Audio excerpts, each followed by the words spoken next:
Hello বন্ধুরা, অনেকদিন পর চলে এসেছি আর একটা বিয়ে বাড়ির গল্প নিয়ে, যেখানে হয়েছে জমিয়ে খাওয়া দাওয়া, তারই ভিডিও আপনাদের সাথে উপস্থাপন আমি করতে চলেছি। তো প্রথমেই আমাদের পাতে চলে এসেছিলো স্যালাড, তার সাথে চিকেন স্যাটে সস। চিকেন স্যাটে জাস্ট অসাধারণ খেতে ছিল, এখন দেখে আমি বলতে আছি যে জল আসছে।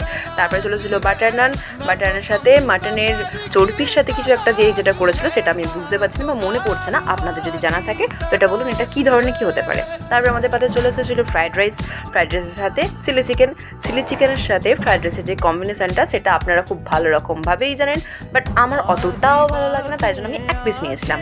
তারপরে আমাদের পাতে চলে এসেছিলো mutton, soul stuffer is a mutton. দেখুন মাটনটা কত সুন্দরভাবে সেদ্ধ হয়েছিল।